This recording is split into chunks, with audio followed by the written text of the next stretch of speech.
kurang semangat Bapak Ibu dan adik-adik semua. Assalamualaikum warahmatullahi wabarakatuh. Selamat siang Bapak Ibu hadirin yang kami hormati. Semoga kita semua senantiasa dalam lindungan dan rahmat Tuhan Yang Maha Esa. Good afternoon ladies and gentlemen. May peace, health, and prosperity always be upon us. It's a great pleasure to welcome you all to today's general lecture hosted by Institute Teknologi Indonesia with the theme Science, Engineering, and Technology for Sustainable Development. Acara ini merupakan bagian dari komitmen kami untuk mendorong pemanfaatan ilmu pengetahuan dan teknologi dalam mendukung tujuan pembangunan berkelanjutan.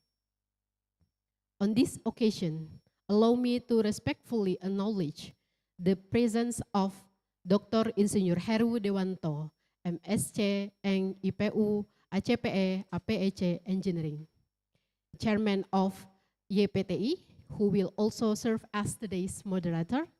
Thank you, welcome.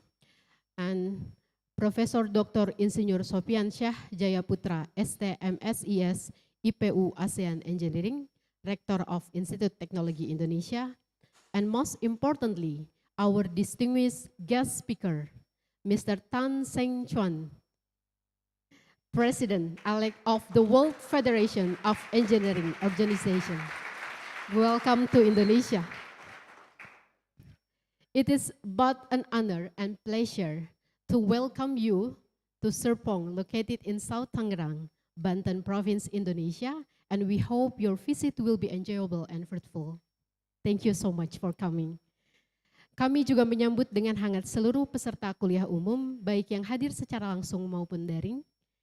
We also extend our warm welcome to all participants, both attending in person and joining us online. Bapak Ibu hadirin yang kami hormati, untuk mengawali acara secara resmi, marilah kita menyanyikan bersama lagu Kebangsaan Indonesia Raya, dilanjutkan dengan Mars Institut Teknologi Indonesia.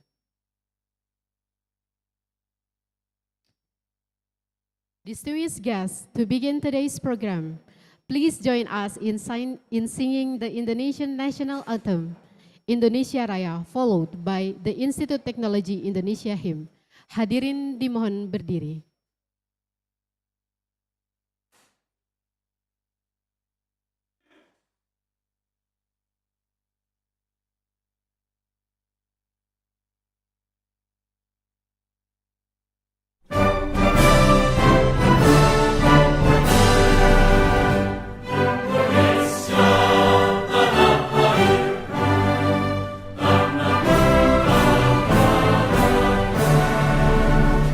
Yes, sir.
persilahkan duduk kembali.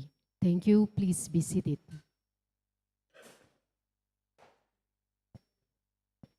Selanjutnya, marilah kita simak sambutan dari Rektor Institut Teknologi Indonesia. Next, we will hear the welcome address from the Rector of Institut Teknologi Indonesia. Kepada Profesor Dr. Insinyur Sofian Syah Jayaputra, kami persilahkan.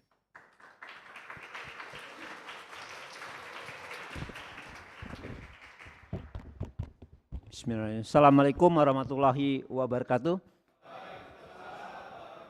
Good afternoon. Selamat siang, pribadi. Om Swastiastu, salam, namo buddhaya, salam kebajikan. Distinguished Mr. Tang Sen Chu, the President of World Federation Engineering Organization, Honorable Mr. Heru Dewantoro, Ketua Umum YPTI, the Chairman of YPTI atau Chairman of ITI Foundation, distinguished also guests, all participants in attend to this general lecture, also in the Zoom, everybody on the Zoom, welcome to all of you to come to attend for this general lecture for science, engineering, and technology for sustainable development. So the objective for today, we can exploring about the contribution of engineering and scientific innovation to achieving how the sustainable development goals. Hopefully today we have the especially expert here, special lecture to have shared to all of us for you, so we can share, we can discuss for all the things related to what this topic for today. So we especially thanks to all of you for committee to prepare for this event. Also for all of you who attend this event for this room and also on the hybrid, So we also attend this event about the using the Zoom and also on the YouTube. Very sorry if anything's not to be kind for all of you. Thank you very much, and we can continue for this event. Thank you. Assalamualaikum warahmatullahi wabarakatuh. Waalaikumsalam warahmatullahi wabarakatuh. Prof. Sofian mungkin bisa tetap di tempat, Prof, karena kita akan lanjut acara ke intinya. Ya. Selanjutnya marilah kita simak Bapak Ibu semua memasuki inti acara, yaitu kuliah umum dan sesi diskusi interaktif yang akan dibantu oleh moderator kita, yaitu Bapak Heru Dewanto, MSc IPU ACPE APEK Engineering. Panjang sekali Pak, luar biasa. Tepuk tangan kepada ketua yayasan kita ini. So ladies and gentlemen, we now proceed to the main agenda of the day, the general lecture and moderated discussion, which will be led by Dr. Insinyur Heru Dewanto, MSc Engineering, IPU ACPE APEC Engineering, Chairman of the ITI Foundation or YPTI, and one of Indonesia's foremost leaders in the engineering field. Dengan hormat kami persilakan Bapak Heru Dewanto untuk memimpin sesi ini. We now respectfully invite Mr. Heru Dewanto. Please welcome.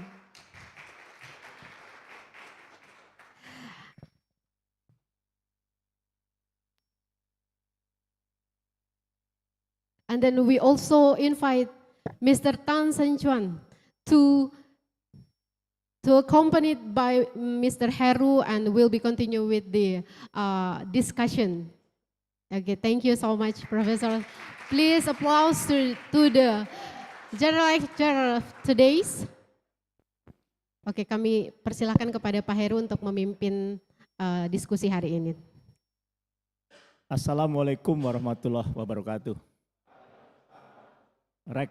Pakai bahasa Inggris ya. Rector of ITI, Institute Teknologi Indonesia, Vice Rectors, lecturers, alumni, and especially students of the Institute of Technology Indonesia. Tepuk tangan dong, student ini. Jangan lemes-lemes sekali. So, today is a special day. Why? Because we have a special guest, Engineer Tan Seng Chuan, President-elect of the World Federation of Engineering Organization, WFEO. Let me give you a context about it. Some of you may know that I was the president of the Institution of Engineers Indonesia, Ketua Umum Persatuan Insinyur Indonesia. So, I was arguably engineer number one in Indonesia. So, I can also arguably saying that Engineer Tan Yen Chin will become engineer number one in the world by October 2025.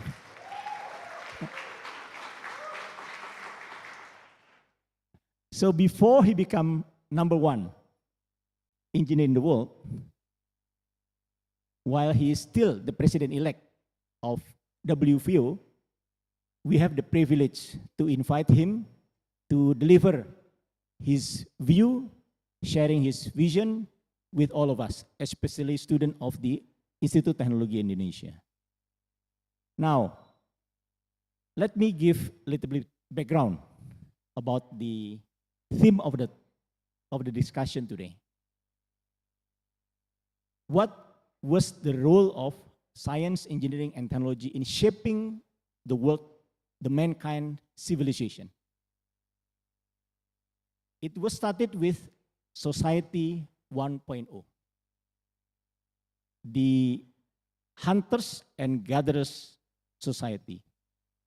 It was driven by engineers at that time who created spearhead, arrows, bows, fires, and then Society 2.0.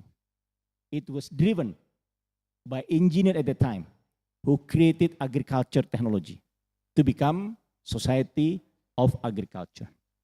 Then Society 3.0, Society of Industrial Society. It was driven by James Watt, who created steam engine for the first time in 1765, right? And then come Society 4.0, Society of Information.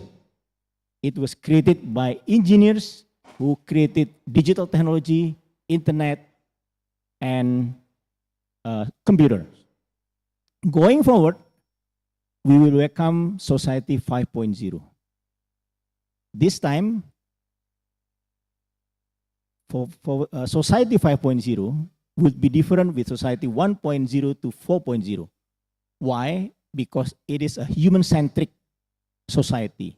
We determine first what kind of society we want, and we are going to use technology to achieve it. This is different. That's why we call it Human-Centric Society 5.0. And SDG is the goal of people around the world to be achieved in 2030. There are 17 goals, and each and every goals of those 17 goals will need engineering solution. So having said that, students of engineering in Institute Teknologi Indonesia, you will be the very important part in shaping the world civilization going forward. So that is the role of engineers. It's going to be your role going forward. So without further ado, rather than I giving you the lectures, we invite Engineer Tan Yen Chin to deliver his speech and lectures to all of us. Thank you. Please, the stage is yours.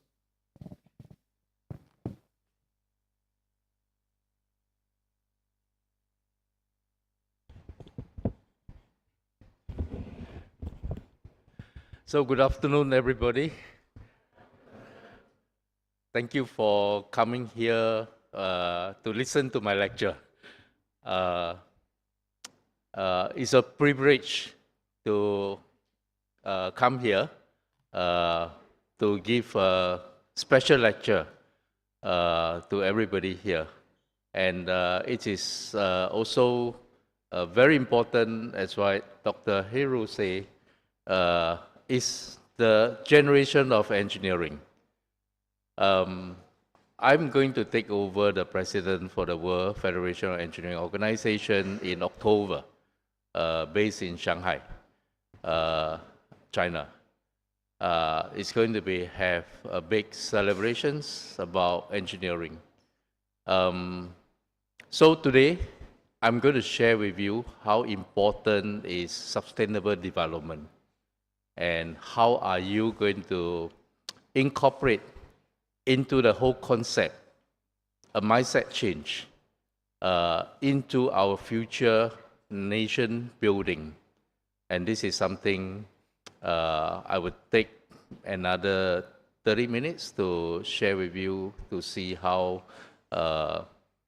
this is going to affect us, right? Maybe I can have my slide.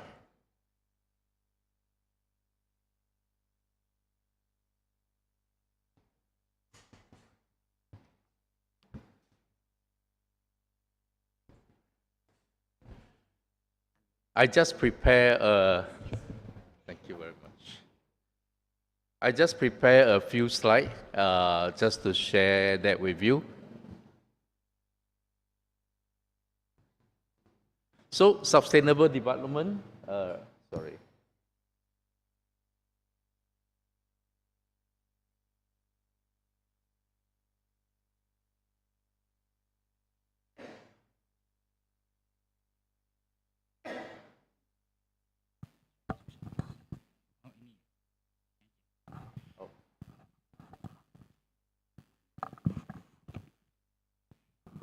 Maybe you help me to click because the slide before. I think I would suggest you to give comment. Yeah, rather than you play around with the two. Yeah, so you help the next slide. To click, nah? Okay, so next slide is an important slide because UNESCO has declared 4th of March every year as the World Engineering Day. And because this is an institution, I would like to invite the students to participate in these global competitions. All right? All right, so, okay. The previous one, yes. This one was done in this year, March, and it's just over. But I just want to show you that every year we have a team, and it's participated by students globally, and every year we have a team. It's a hackathon. You know what is hackathon, right? So you need to present, and then you need to compete your concept on sustainable development with other students globally. And then there are some very good prizes for students and incentivize the students. All right, so this is something I'd like to invite you prepare for the next March 4th. And I was proposing to Dr. Heru to see whether we can bring the Global World Engineering Day coming to Indonesia. And I hope that the Institute of Technology of Indonesia can actively participate on that. Okay, next. I think you see this very often in all the promotion material. SDG is one of the important concept to reduce our carbon emission and to prevent global warming. And this is efforts, it covers every area, whether you are from government, from private sector, or from the education institutions. All right? Next. And this is how Pak Heru just now mentions about how engineering evolved. And if you see here, we are getting into the industrial 4.0. 5.0 will be more towards the SDG, and is cover a lot from the engineering aspect. So we cover quite a lot on the engineering aspect. All right, and then also we are encouraged on digital transformations. So whatever we do to reduce the carbon emissions, we are also involved the technology, how to be more efficiently reduce the carbon emissions. Next. This is from the United Nations survey. From we trying our best from 2015 till now, but the impact, we still need more efforts, because the SDG is starting from 2016 to 2030, and today is already 2025. We have 5 more years to achieve our 169 targets. And we need more efforts. We need to give more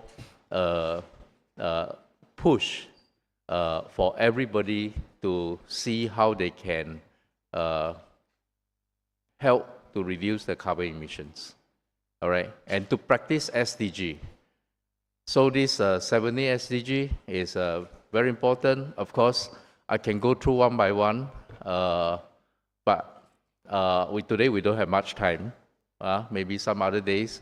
Through this lecture, you are able to go to the YouTube, you are able to go to the social media, find out more about how you can contribute to the 17 SDG. All right? Next. All right. So the next I want to share about sustainability and climate-related risks and challenge, because climate is a main risk to us. Why is a main risk? If we have more carbon emissions, and we're going to have global warming. So from the global warming, the sea level rise, and then it's going to submerge some of our area where it affect the human. So it's a risk for us, and we need to see how can we mitigate the risk and try to reduce the risk to the minimum. In 2021, when we have a Paris Agreement, we have 194 countries sign the agreement to commit to maintain the global warming to 2 degrees C. But today, we are not really able to meet the 2 degrees C. But because the time is very near, so we're trying all our efforts to say, how can we maintain or reduce the 2 degrees C, right, of the global warming.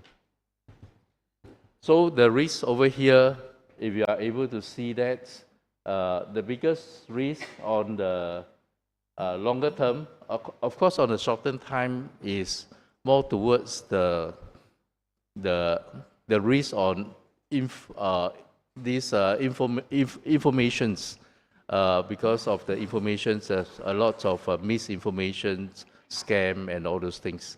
So the nearest term, people are concerned about it. But in the longer term, you see all the green, all the environmental related risks. we have. So this is something we need to see how can we do it. Next. Southeast Asia. Southeast Asia, because we are in the Pacific Rim, we have earthquake, we have cyclone, we have this tsunami. So we have all kind of natural disaster, and we need to see how we can minimize the natural disaster. And if you see the rainfall intensity, every year has been increased, right? And you see the last few months, it's very hot. So sometimes we ask ourselves to say, how can engineer contribute to reduce the carbon emission? And frankly, quite a lot of university already done a lot of research. For example, carbon capture.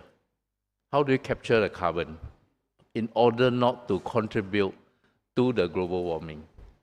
And this is something engineer can contribute. And it affect agriculture, it affect the oil and gas industry, the fossil fuel, and oil and gas industry are transforming into renewable energy, right?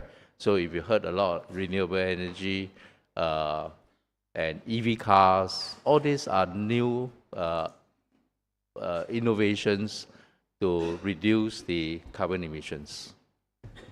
Next. This is the challenges we face. Some statistics about the death because due to the flooding, due to the erratic climate weather, it affect ourselves. So we need to see how can we minimize it.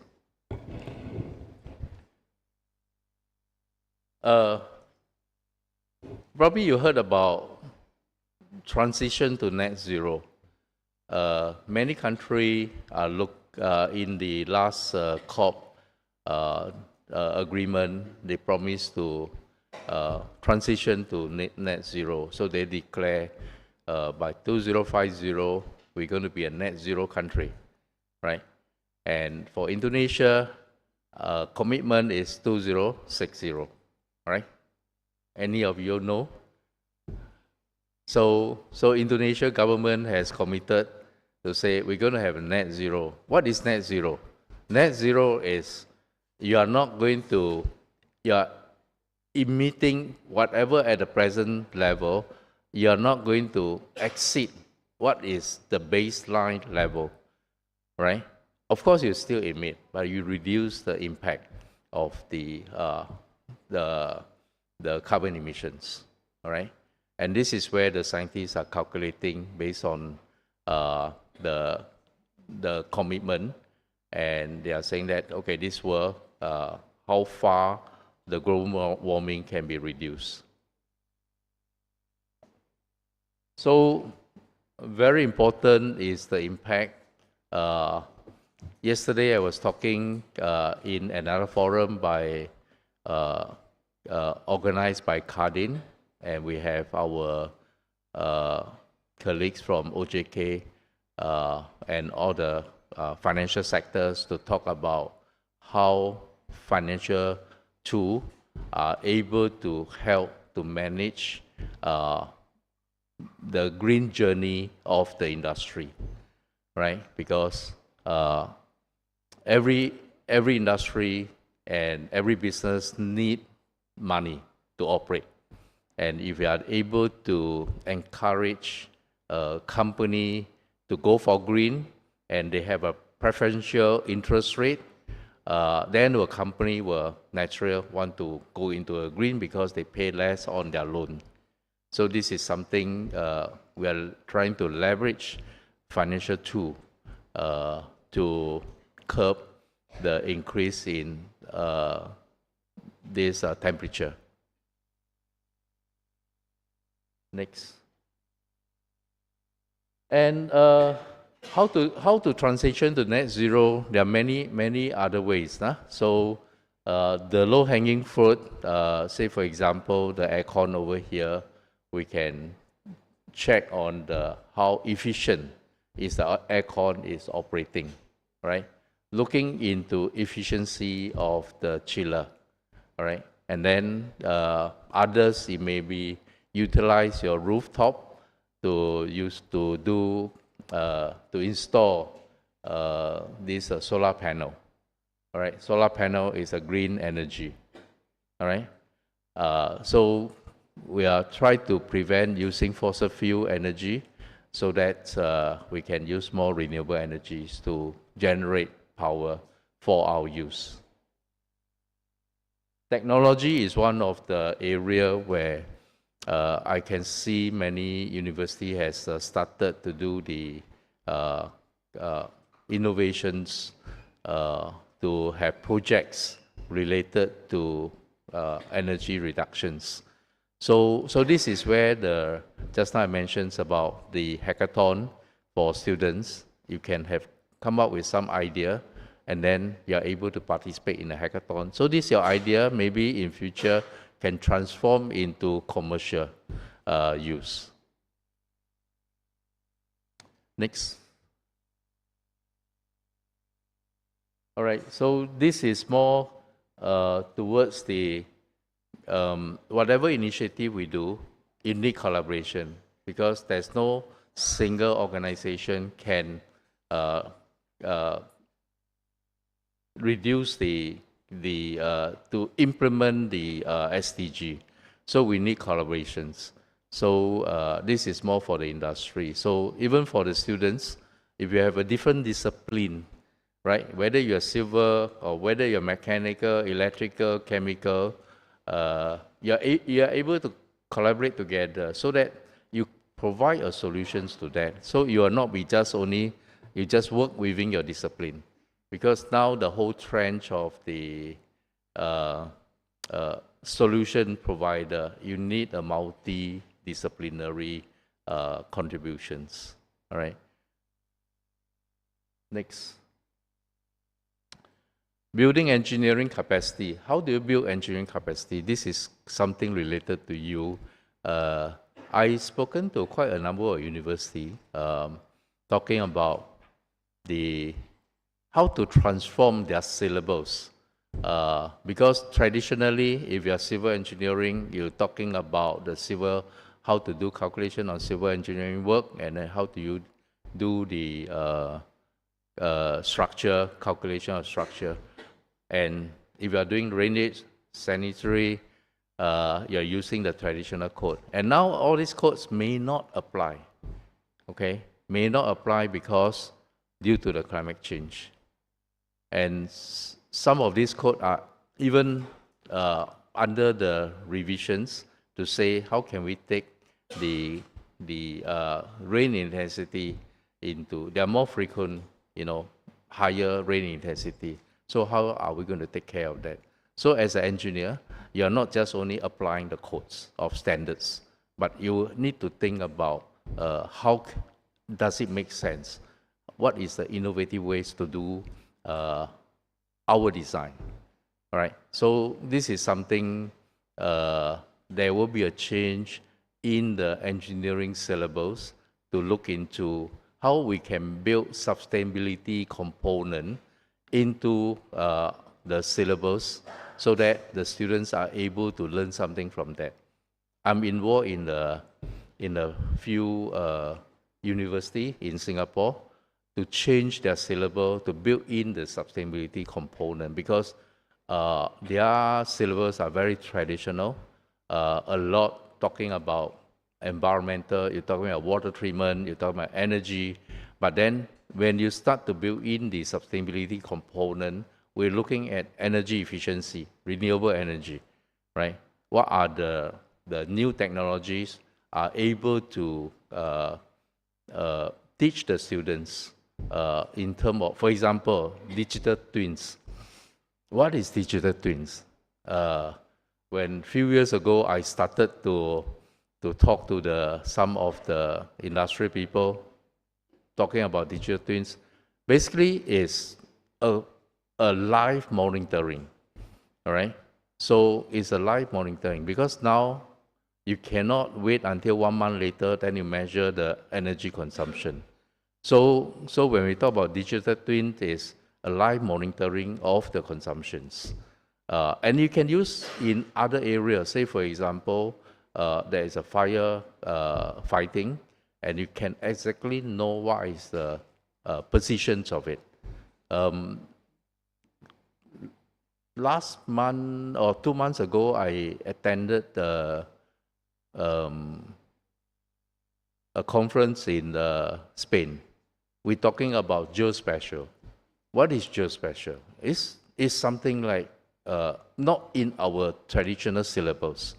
Geospatial is, we're talking about mapping, all right, using satellite to do the mapping. And these are the new advanced technology where we can build into our engineering program. And that will be very powerful when you talk about efficiency of the engineering, the students study engineering. And in fact, my company, all the new students coming to us, they need to have the skill of GIS. All right, so this is something where we also want to encourage the university to look into how to build the new concept on sustainability and new technology into engineering programs, so that when the students come out to the industry, they are able to apply in the industry, right? There are a few points of transformations: strengthening the human well-being and capability. So this is something to expand the, say for example, there is a desalination and water treatment, recycling water process. So where Singapore has done a lot in terms of recycling of water. But that is also a kind of a new technology. We use reverse of osmosis, where traditionally we don't, because traditionally we just using chemical, right? Settlements, and then we treat the water. But now we are using the membrane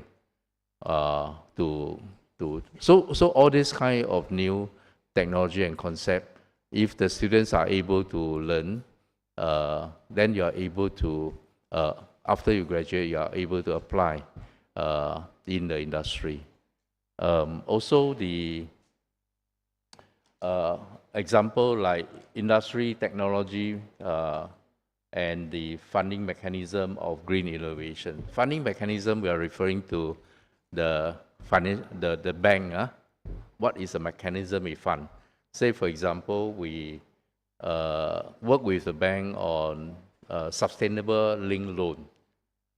What is sustainable link loan? You may have heard about green loan, green bond, but then what is sustainable link loan? It's a kind of new concept too for company or industry. When they want the money, they need to demonstrate that they are moving into the green directions, and they will have a preferential rate in terms of interest, right? So this is also something the industry is transforming. If you heard about carbon credit, I don't know how many of you here heard about carbon credit. It's another mechanism for people to get develop a project, obtain a credit, and they can trade the credit in the market. And then after you trade, you have the money, you reinvest into the project itself. So all this concept is good for our engineering students, because we are doing technology, we are doing innovations. So the concept is engineering student in a traditional way that you don't really think about how the money come from. But in the industry, you need the money to do something, right? So without money, really, even if you have good technology, you cannot develop. So you also need to understand how you're going to obtain the money from the industry and then to support you in terms of your project development. Okay? Just give you a story of what Singapore is doing. Singapore is now doing the coastal protections. We need 100 years to do. We need 100 billions of Singapore dollars for 100 years. And that is a very big investment. And of course, government doesn't have this money to invest in it. So what the government is do is issue green bond.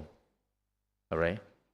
So from this green bond, they are able to invest into this coastal protection. So one way you protect the coastal. Second is create value, because the land value you can create, and then when you sell or lease the land for commercial use, they make back the money. So money, something like recycle the money through various activity. So this is something that engineers need to consider. All right. After you obtain all your basic skill and how you're going to make sure whether it's your infrastructure or whether it's your products are able to make it happen. So this is something where traditionally we don't think about it. During my time as engineering students, we don't study all this thing. But also only when you come out to the industry, then you learn about all this. But then if we can start from the school, it will be very helpful for students. When they come out, they know the concept. And sometimes we lose out to the accountancy students. Because accountancy students, they come out, they know how to go into the share market and make their $1 million. But engineering students is struggling. Why our pay so low? Because we don't have the money components in our training program. All right? Next. Sustainable food system, definitely climate change is going to affect our food productions. The activities we do, it will affect the productions of food. And if you don't have a food, I think that is our basic necessity, right? Food. Every day we need to eat something, right? But if you don't have food, example like during the COVID period, you cannot import the food. What are you going to do, right? Especially Indonesia, maybe no problem. Huh? You have a big land area, you have agriculture, you have fish farm, no problem. But Singapore, small country, we depend on Indonesia fishermen to supply us the seafood, right? We need to depend on Malaysia to give us the rice, import the rice. But without import, then what are we going to do? So this is something for Singapore to think about it. So we use technology. So if you are talking about vertical farming, right? We can plant, we can grow our vegetable in a building. So this is where the technology come in to help us. And this is engineering. Because when we talk about vertical farming, we also looking into not using soil, using hydroponic technology. So how are we going to do that? So a lot of innovation way of solving the problem, and this is engineering, all right? Energy decarbonization, and this one just now I mentioned about go more for the renewable energy and then reduce our carbon emissions. Next. Sustainable urban, because most of people are moving from the countryside to city area. City become more congested. You need more transport. You need consume more waste. So we need to see how we can minimize recycle the waste, as well as in the urban planning, how can we limit a certain activity in a cluster? So we are not talking about centralized control. We are talking about different cluster, and which cluster will have a self-sufficient ecosystem. All right. So this is something you can look into that, and then global environmental aspect. Environmental aspect a bit complicated because people don't feel it. When you talk about biodiversity, how biodiversity can affect the human living. So this is something we also need to, although it's not really engineering, but when you do our own design, we need to look into that. Right, next. I will share with you some item on the job requirement. Industry is set to experience the highest job demand. What is the next job demand? So when you graduate, can you find a job or not? So this is a statistic from the study that the sector on construction, because of all the infrastructure developments, you need, I think this is a global 6.5 million jobs are there. So from here, manufacturing, mining, 1.2 million, productions of electricity, of hydropower, 0.8, right? So the stronger job demand in the past declined. For example, on the petroleum industry, oil and gas industry, the job demand reduced, right? Traditionally, and Indonesia probably will get affected, how to transform from the traditional oil and gas major into other sector. Okay, next. Circular economy is a new approach. How do you reuse the waste, usable products? So circular economy is important for students to understand how we can reuse your waste and to minimize the transport. Just another example, in Singapore, we have a place called Jurong Island. It's our chemical hub, and it's also our refinery area. So whatever refinery byproducts, it will go into the chemical plant, and chemical plant will transform that into other products where the industry are able to use. So this is a kind of concept on circular economy, and we don't have a big truck to transport the material from one place to another place. Basically, we use pipe. So we put the whole cluster together, which industries complement each other. And this is where, in terms of urban planning, you need to consider that, right? Next.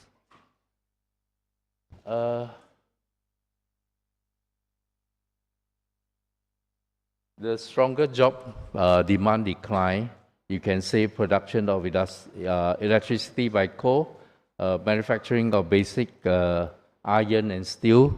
So all this traditional heavy industry, the number of job decline.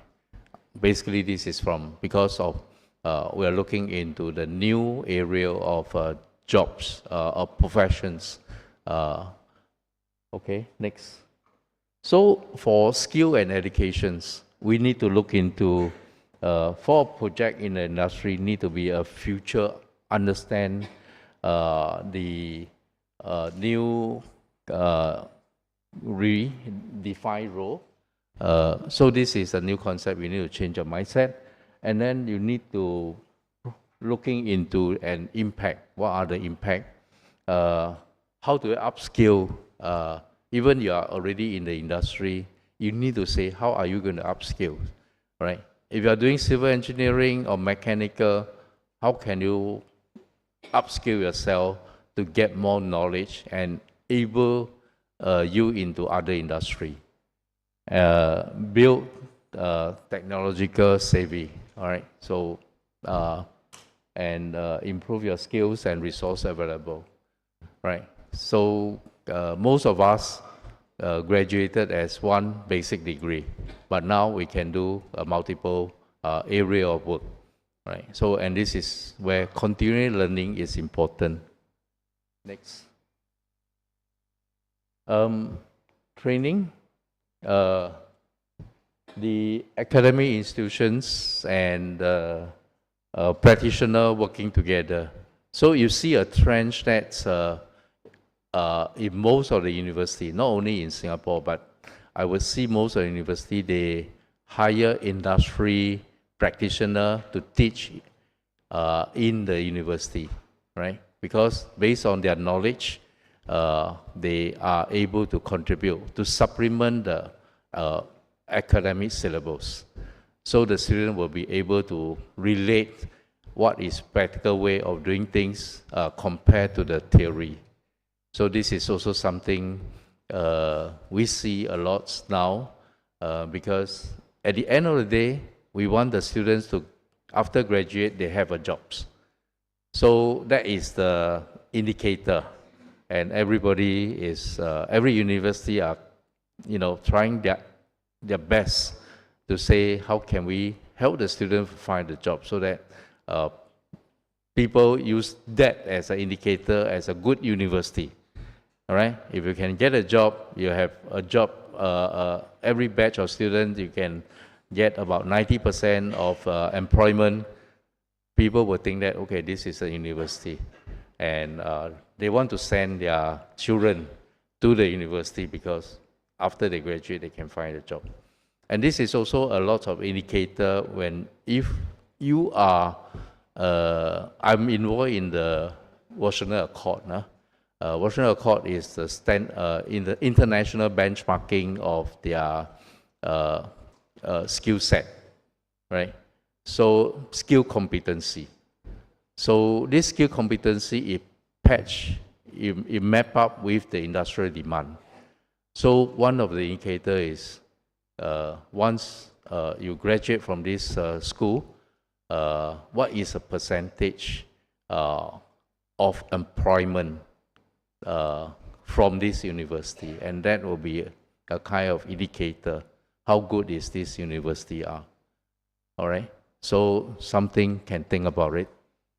Next. This is just give you a kind of a job we do in my company. But then you can see that we look at carbon abatement. Carbon abatement is, you heard about the term CCS, carbon capture, storage and utilization, CCSU, utilization, how to use the CO2.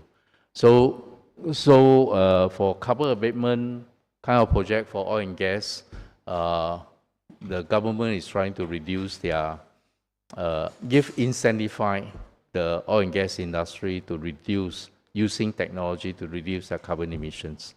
And we are doing the verification for the government as a third-party auditor.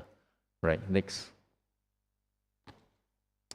This is more on the flood risk assessment due to the climate change.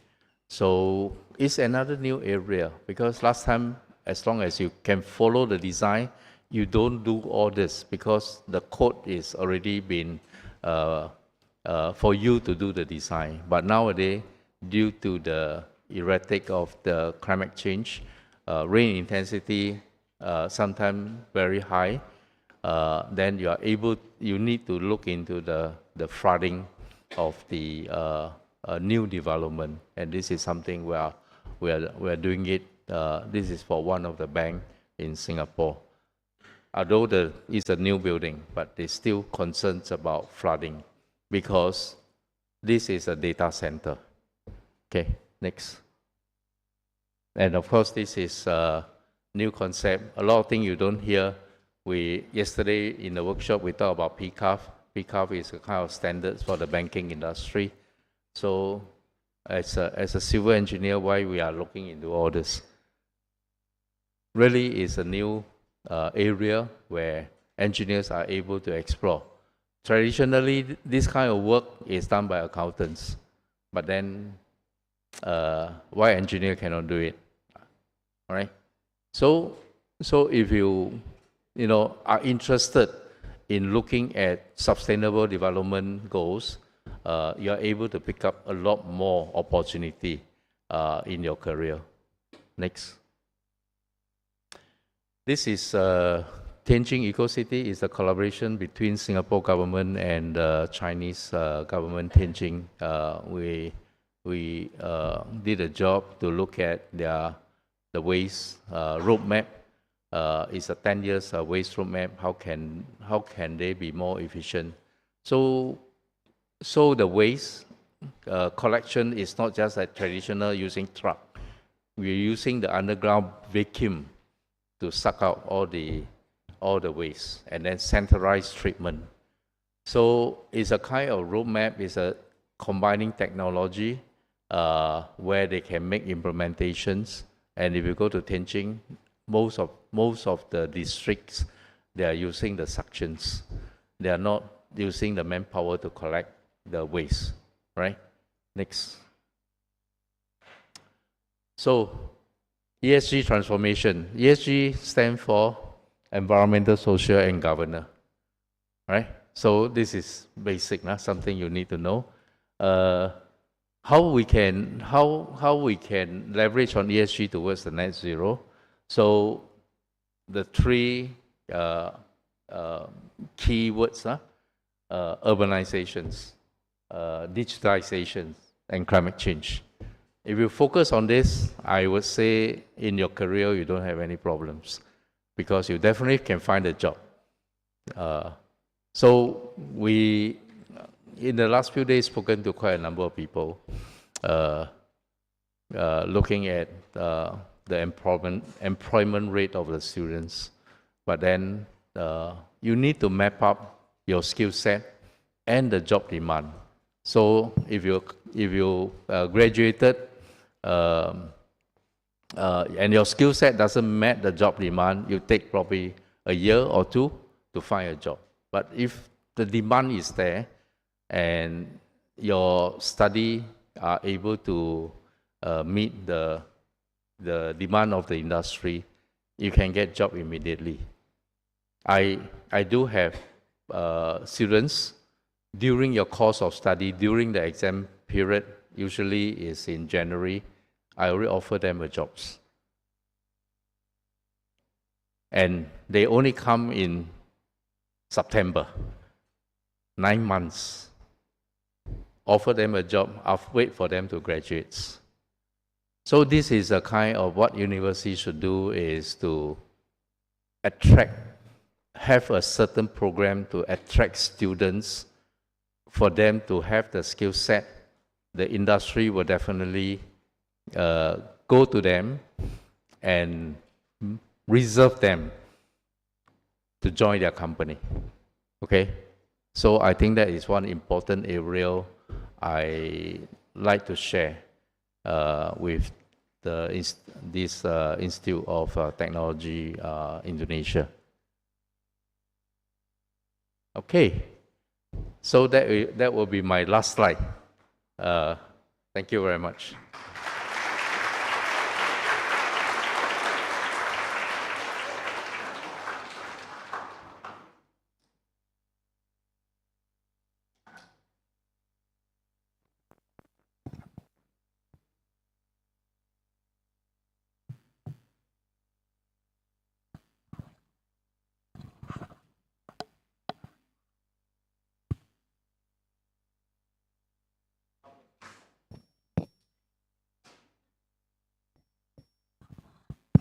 So thank you, Engineer Tan Seng Chuan.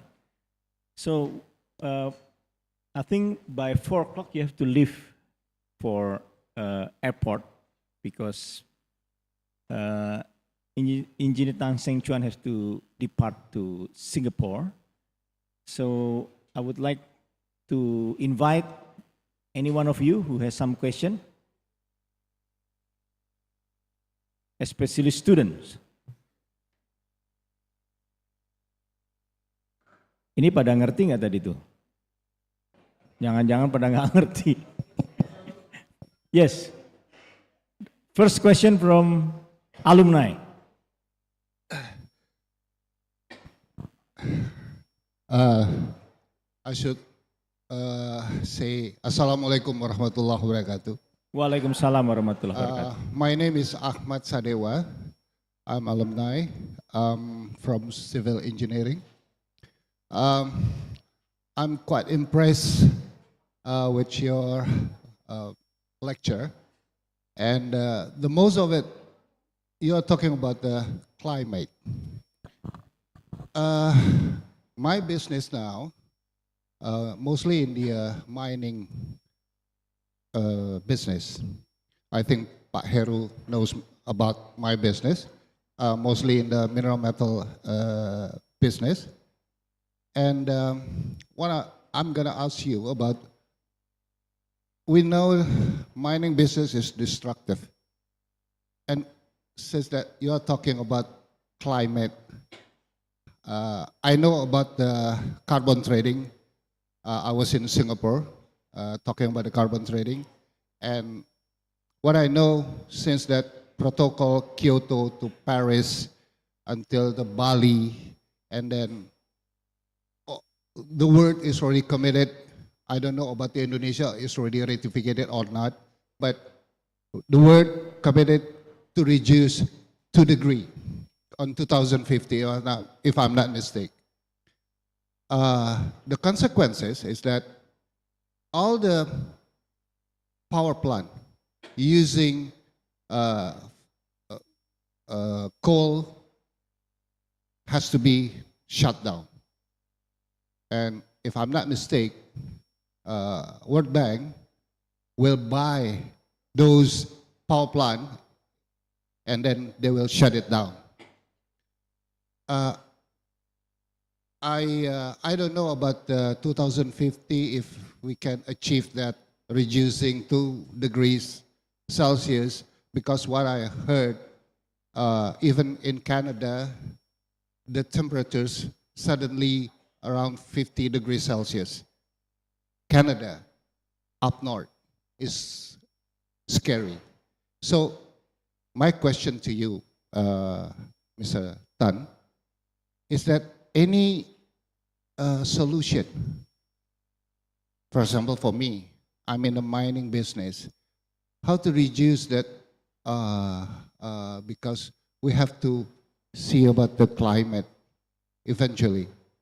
And what I know in the gold mining, precious group of metal, if we produce 1 ounce, meaning we produce at the same time 0.8 CO2, yes, carbon monoxide. So my question is, can you help us how to define engineering concept in mining business? Is not to, we still need money. We cannot stop our business. So maybe you can show us how to maybe like my company, we start to think about not to produce gold.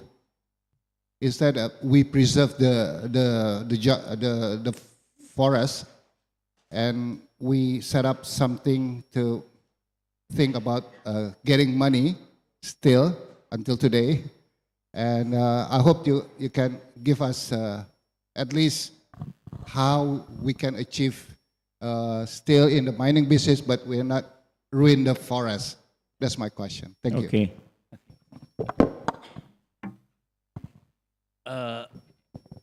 Your questions, I had, last year I came to Indonesia. I attended one school alumni forum. And similar questions asked. And because first, mining really contributes a lot of CO2 generations. Coal-fired power plants, also people are not loaning money to develop coal-fired power plants. And this is affecting Indonesia economy because there is a major economies on mining as well as the power generation using coal. Of course, there's no perfect solution, but then looking at coal-fired power plant, a lot of banks don't loan any more money. But last month, I happened to see one article talking about transformations of coal fire into renewable energy. I can see how I can share with you or with the some of the our colleagues here. So they are now, it's a financial solution. It's not really a engineering solution. Of course, engineering solutions, they are encourage you to go into renewable. But then for transformations, it need to go by step. And some of these financial solution is to looking at the phases. But even they looking at the phases, I also spoken to some of the power generator.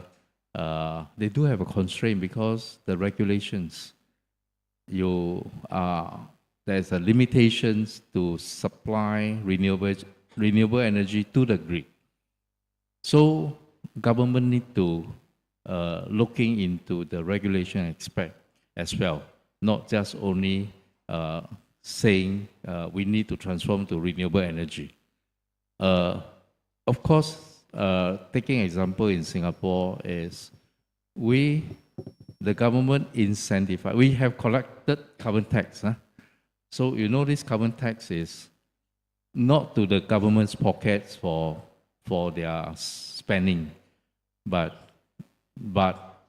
to go back to the industry, incentivize the industry, and if they are able to reduce the carbon emission, they got the grant to change their equipment, incentivize them to reduce. So policy play a very important part in terms of transformations, right? So in terms of mining, of course, as a sustainability practitioner, we don't encourage has a lot open up the mind, right? But we're also looking at how can you recycle. So recycling is one of the area where you can look into that. I mean, that's my opinion. Recycling, if you collect it, there's a pressure matter, you try to use technology to recycle it, and then that will help it to minimize opening up too many mine on raw material, and then you can reuse the raw material. And in Singapore, we are going to have a big recycling park development. And this is also need to have the government supports to see how we can recycle the precious metal within the park, and how can they be used on the product itself after recycle. So that is a way to go. Then we minimize the opening up the mine.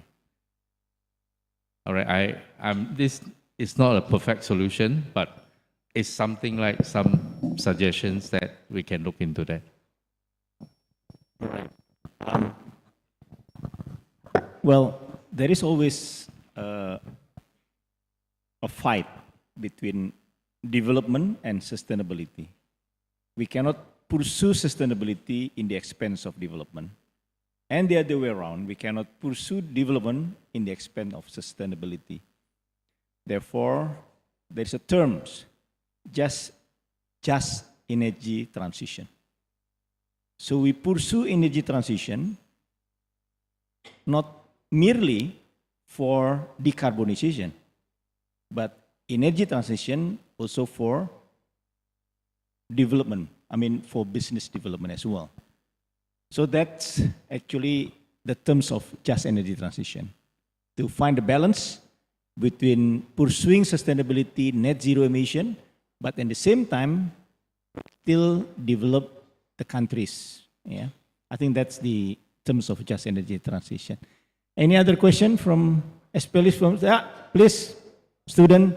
I like to student itu belakang. Iyalah.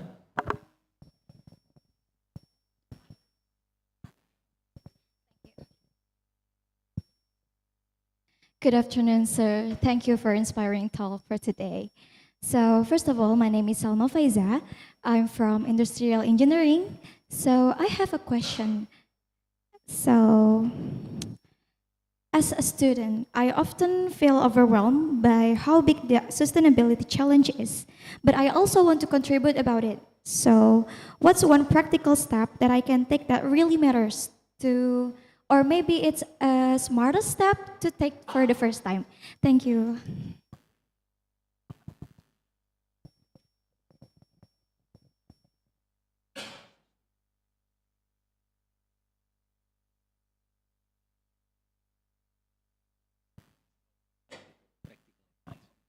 Okay, so to start with students, Industrial engineer.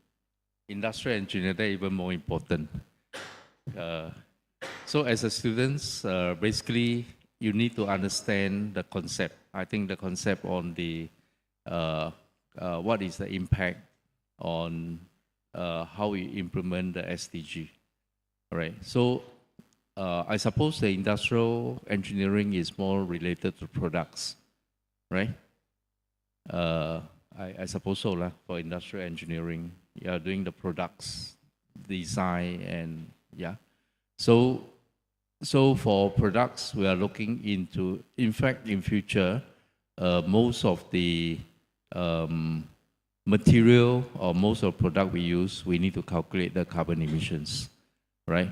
And because this is scope 3 for people who need to absorb it. So for big company,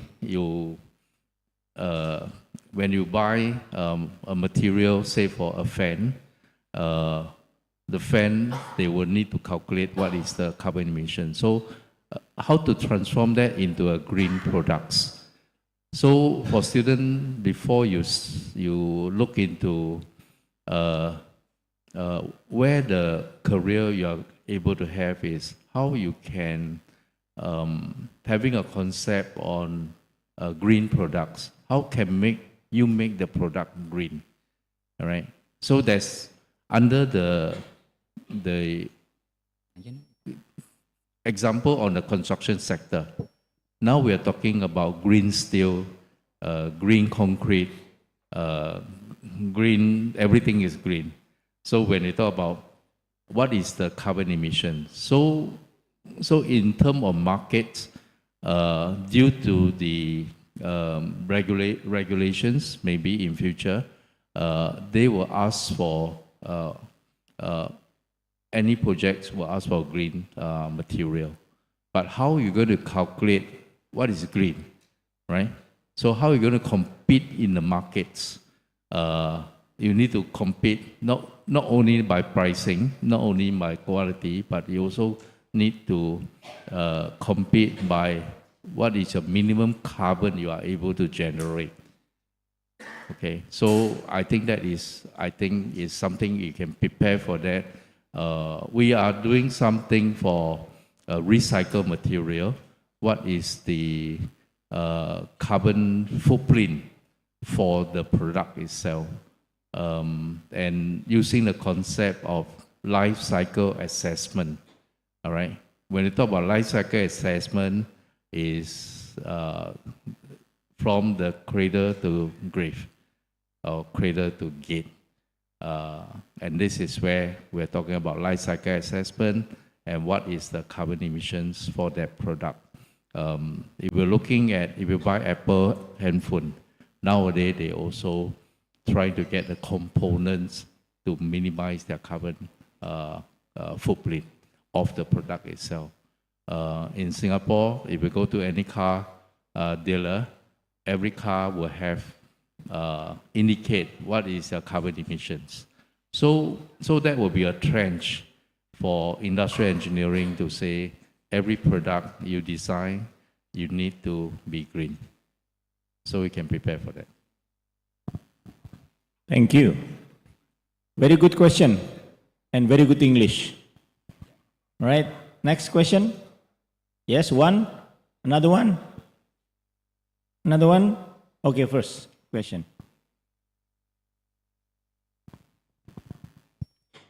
Okay, first of all, Can you stand up? Mention your name and from which faculty. okay, my name is Medina Yuli Moza, or just call me Moza. I'm from electrical engineering. And first of all, I want to say thank you because this general lecture is quite fascinating. So if we are take a look from Singaporean and how they are did in their country, it's quite works. And it's also quite challenging to Indonesia because as we know that Indonesia, based on geographical, is quite different.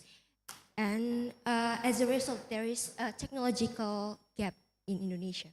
So what we should encourage first, or prioritizing first, first of all, to make the equal access of technology in Indonesia, or developing the existing technology in here. Thank you.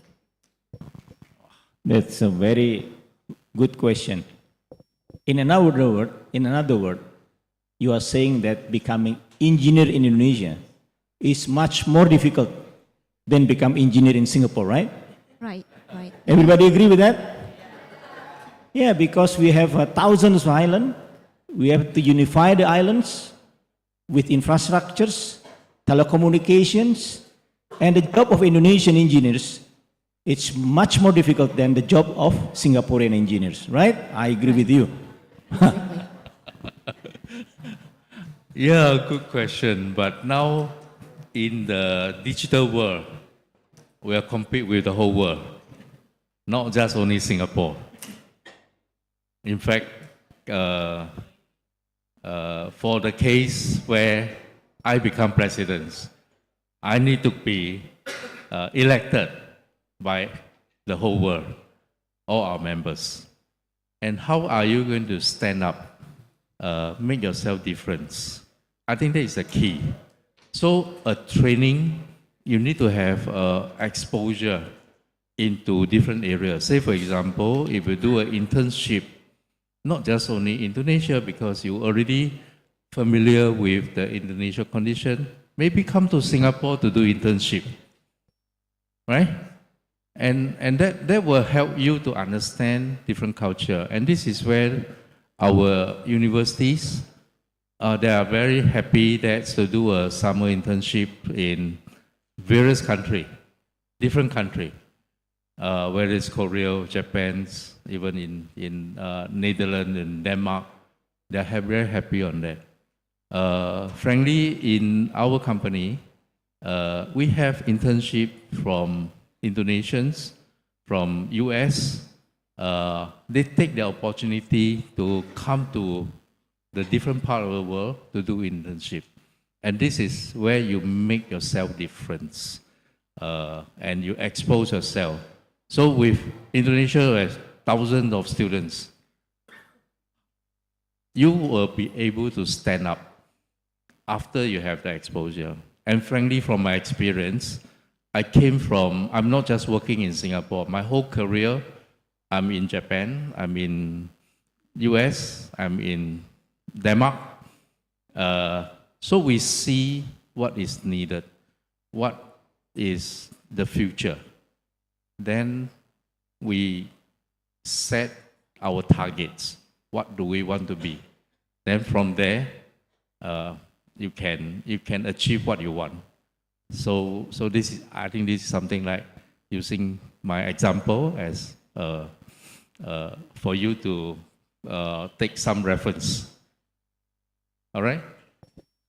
All right, thank you. So basically the message is, Engineer Tan Seng Chuan from a small country, 4.5 million people, and he become #1 engineer in the world. So how come Indonesian engineers cannot do better than him? I think that's a challenge from Engineer Tan Seng Chuan. Will you take the challenge? Yes, good. Any more question from student? They speak very good English. Any more? From dosen? Kalau pakai bahasa Indonesia juga nggak apa-apa. Nanti diterjemahkan oleh Pak Rektor. One more. Who dare to ask will get 100,000 from Pak Rektor. 200,000 from Pak Rektor. 300. 400 from Pak Dewa. No, nobody want 400,000 from Pak Dewa? By only asking question, I'm going to test your courage to ask question to #1 engineer in the world, Tan Seng Chuan. Yeah, asking a good question, you got 400,000 from Pak Dewa, your alumni. No one dare to take the challenge? Ada dari dosen pertanyaan? No? No, then you miss the money. Yeah. Okay. And basically, we have only 5 minutes left before Engineer Tan Seng Chuan have to leave for airport. So I would like to thank Tan Seng Chuan for attending these general lectures. I would like also to thank Pak Rektor and also all the academic lecturers, and especially for all the students who are attending this lecture today. So with that, let me conclude that to answer the very philosophical question, I think there was a big debate in Club of Rome many years ago, where the engineers destroying the world or make a better world. Yeah, that's a very philosophical question. And the answer to that question is written in a book by Steven Pinker, who are saying that people who live today, thanks to the engineers who shaping the world civilization, is actually living a better life. We live healthier, we live more comfortable, we live longer, so thanks to the engineers. With that, I would like to, again, thanks very much for everybody. Without further ado, we earn. Huh? Oh, there is one question from Zoom, okay.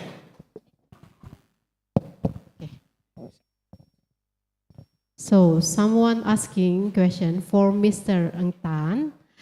How is Singapore expand her land island by use sand, especially Sentosa Island? That's the question. How Singapore expand the island by sand? How is Singapore expand her land or her island by use sands, especially Sentosa Island? Reclamation. Okay. Reclamation ya Pak? Yeah. Okay. Actually, if you look at Singapore, the land has expanded, and now we are using more innovative way. Instead of reclamation, we are looking at coastal protection, right? So we are using sand, not only increase the land area, we are also build the seawall so that we can prevent water from coming into the mainland. And now, if you heard about polar system, Singapore in future, this reclamation work, the height is higher than the sea. The height is higher than the mainland, and that the sea water level after, if in future by 2100 or in future, there will be the sea level will be higher than the mainland. So this is not just only a reclamation, but it's also creating value of the work on reclamation, but also doing a coastal protection at the same time. If we don't do this reclamation, I think in the long term, Singapore will submerge in the seawater. And that is also part of the security for us to make sure that we are able to protect our people. Okay, thank you, Mr. Tan. Maybe you can say hi to the camera because all the participants from Zoom and YouTube want to say hi from you. Hi, everyone. Thank you. Okay, maybe another question.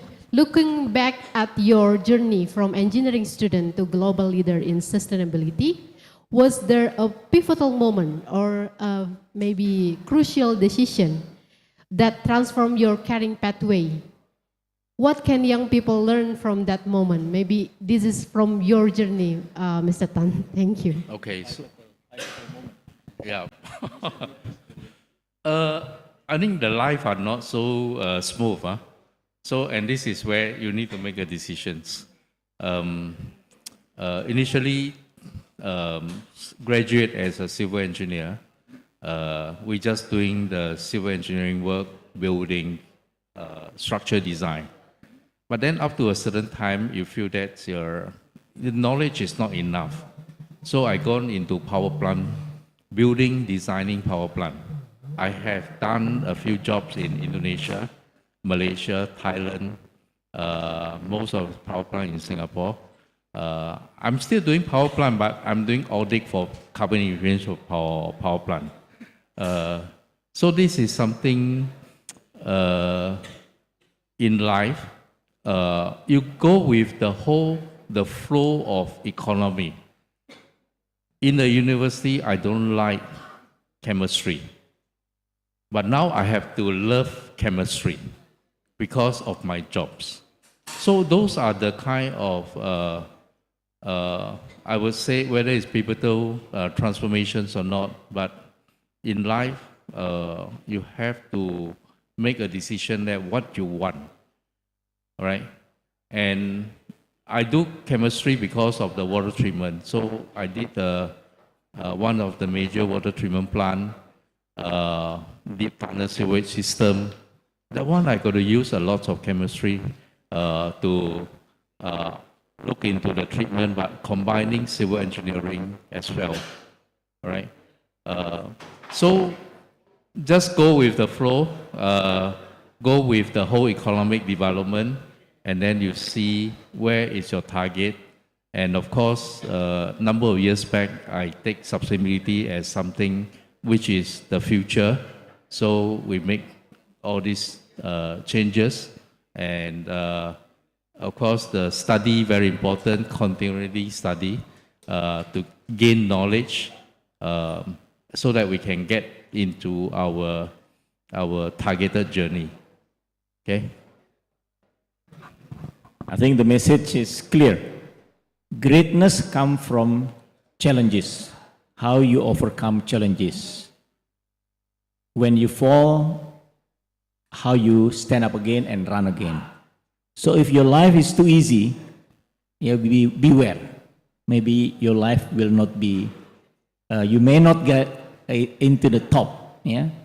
If your life is too easy, too smooth, beware. If your life is very challenging, then it's your way to greatness. If your life is too easy, beware. You are not going anywhere, right? Is that correct? That's correct. Yeah, that's correct. Okay.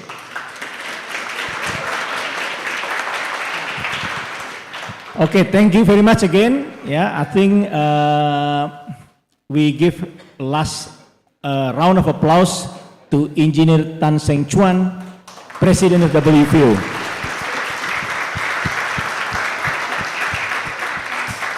Terima kasih. Wabillahi taufik wal hidayah. Wassalamualaikum warahmatullahi wabarakatuh.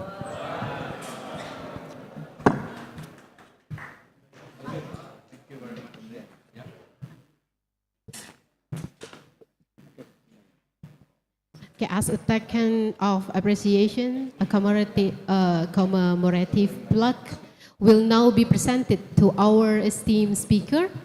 Kami mohon kesediaan kepada Bapak Rektor dan kepada Pak Heru untuk dapat memberikan plakat kepada Mr. Tan sebagai bentuk penghargaan dari Institut Teknologi Indonesia karena telah meluangkan waktu untuk datang ke kampus kita. Teman-teman semua boleh berikan aplaus kembali kepada Mr. Tan.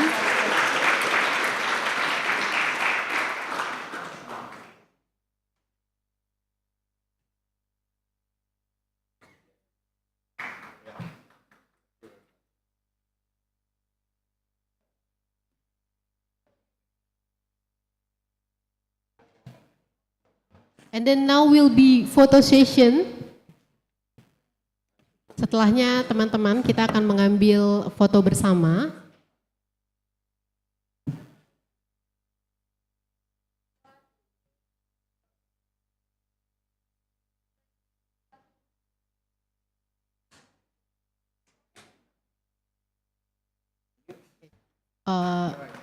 Foto sesi bersama. Oke. Oke. So the next session is taking a photo session with the all participants.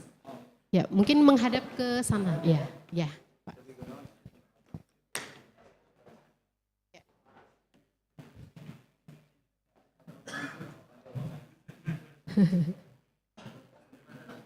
Ya, ngadep ke sana, Pak. Ngadep ke sana.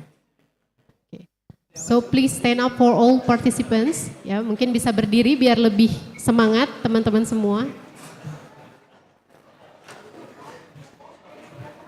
Yang di sebelah ujung-ujung kiri dan kanan boleh lebih mendekat ke tengah. Yang ujung kanan dan kiri boleh lebih mendekat ke tengah. Silakan, mohon yang di depan, di belakang, di tengah mohon berdiri semuanya untuk memenuhi. Boleh jongkok Mas di nih teman-teman TI, silakan nih. Ada juga mungkin teman-teman mesin yang di belakang boleh ke depan jongkok. Ya. Ya boleh situ, nggak apa-apa, nggak apa-apa. Yang paling belakang boleh maju ke depan, yang paling belakang. Ayo yang paling belakang. Yang kabur jangan dulu kabur. Foto dulu ya, foto dulu.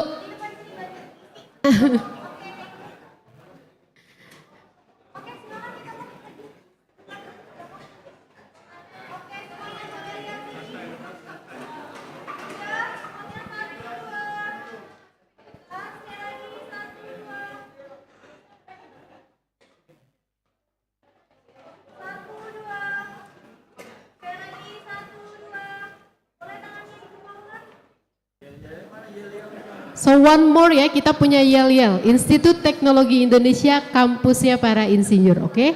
Semuanya.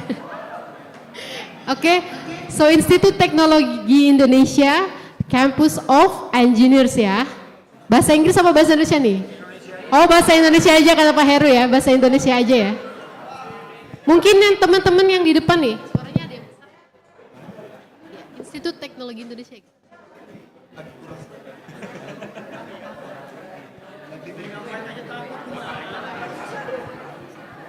Jadi Institut Teknologi Indonesia, kampusnya para insinyur. Institut Teknologi Indonesia, kampusnya para insinyur.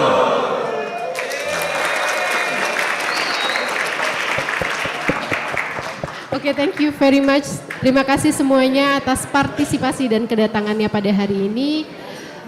We Terima sincerely kasih thank semua you ya, for all para your mahasiswa attendance, yang sudah hadir. attention, and meaningful participation. May the insights shared today inspire and strengthen our collective effort in advancing sustainability. Thank you. Assalamualaikum warahmatullahi wabarakatuh.